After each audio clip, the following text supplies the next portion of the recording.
I'm back again with another video. Yeah, just wanted to update people on what's been going on. I haven't really checked in, so I decided to check in now. As once again, it's spontaneous, it isn't planned, so I'm just going with the flow.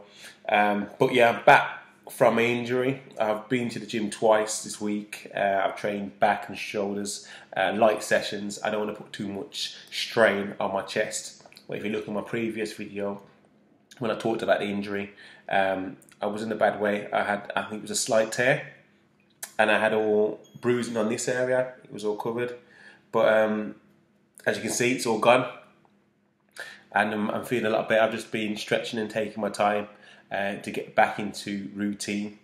So I'm positive. But one thing I wanted to speak about today, which it will just be a knock-on effect when I explain what I'm going to talk about, is the feedback I got. Because obviously when I first did the injury, you tell people what happened and so on, and their first reaction from say 95% of the people are like, ooh, gosh, like. And to be fair, when it happened to me, it hurt, but I didn't really take it that serious. Like I thought, okay, then I've done this, I've injured myself plenty of times before. I still can move. Obviously it's sore, but I can move around and so on. I'll be better in 2 weeks, if that, tops.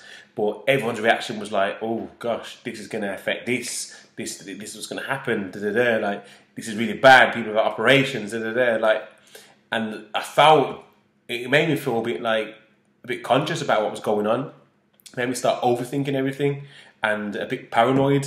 And it was making me worry a little bit, because I was thinking, shit, is it this bad? Like, but I think you need to go off of what you actually feel, go with what your body feels. I mean, to a certain extent, obviously, but go with what your body feels, go with how it looks, how things are looking. It's still a bit swollen around the area, but I can understand, because if I did strain it or did do a slight tear, there is going to be a bit of swelling there, and eventually it will go down.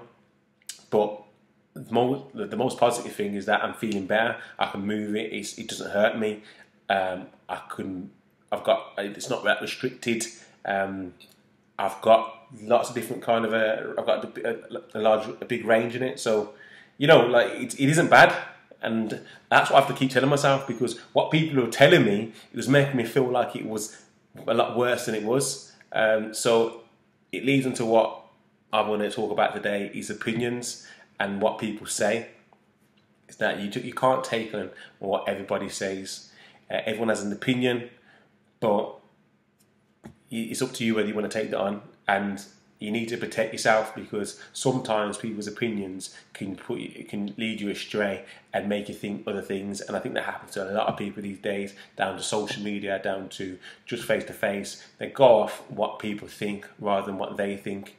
And you just need to get a bit of a backbone, thicker skinned, and stick to what you think of how you feel. Because if you don't, you're not going to live life right. You're going to be going around trying to do things to please other people. And when you're doing that, you act out of character. When you're doing that, you're not really yourself. When you're doing that, you won't really be happy. Personally, that's my opinion. So don't be led astray by what other people think. If you think something, or if you feel a way, and so on, like, stick by that. Don't be led astray. Like, opinions are opinions, but they're just other people's thoughts based on their experiences. It doesn't determine what's going to happen to you and how your life's going to turn out. And this goes for lots of different circumstances. I mean, it goes for obviously the situation with my injury. It goes on in regards to if you're trying to do something for yourself, regards to business, career-wise, that people are not aware of. If you say, okay, for example, if you come from a poor family and you decide you want to be able to earn lots of money, you want to be a millionaire, and nobody in that family has ever experienced that, they may have a negative thought towards that, saying, you can't do that. Like, what makes you think you're special to become a millionaire? None of us have. So, and they'll put that negative energy onto you. You need to protect yourself from all these opinions and surround yourself with people that are going to make you feel good and not going to give you that negative energy or that negative feedback.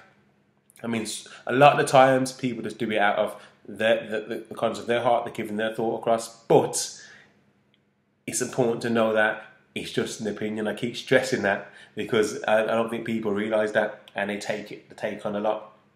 For example, surround yourself with people that are doing positive things, because if you surround yourself with people doing negative things, you're going to have that negative energy. You can become negative. No matter how positive you are, you will become negative. I go to one of the best gyms in the UK based on my experience, and I've been to a few gyms. And if I didn't go to that gym, I would have never considered competing for the bodybuilding men's physique. It's only because I went to that gym and there was a lot of people competing. I've seen it, and I was around that kind of vibe. And then in my mindset, it made me think, okay, then it is possible to do this. I'm training with these guys. I see what they're doing. I see what I'm doing.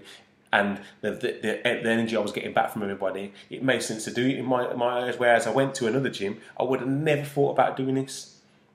So, like I say, it's just important to, I can't stress it enough, is to, take into consideration what people say. And I know it could be family members or someone, people's opinions you do value, but don't take it to heart. Take it with a pinch of salt. It's just an opinion. It's just a thought. It isn't fact a lot of the times. So, yeah, that's it. Pretty much. That's what I wanted to, talk about today. It isn't a long video. What's going on with my training at the moment, just to cut on this, I'm in off season, so yeah, I'm bulking up. Injury wise, like I said, things are getting better, so I'm going to take my time until Christmas.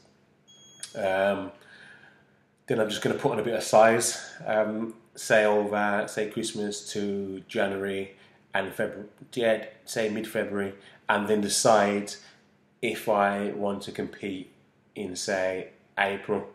By then, I'm just trying to figure out, because I've got the British finals in October, and then potentially there could be competitions after that, depending on what the result is. But I'd like to compete before that. I don't want to just stay stale and just digging out in the gym, putting on size. I want to do something. I want to give myself that challenge. I think it's important to keep challenging yourself. So I'm not sure what I'm going to do yet, but I might compete in April. I might. Or it could be, say, around July, potentially. See what competitions are on and see what works for me. But yeah, one step at a time. Let's get over this injury, and then, we'll see what happens from there. But I hope everyone's good. And yeah, keep paying attention to my videos. Like I said, nothing's planned. It's all off the top of the head. And I'm just saying what I think. Eventually, as I get more traction, I'll start making a few more plans in regards to making my videos, and then we'll take it from there. All right.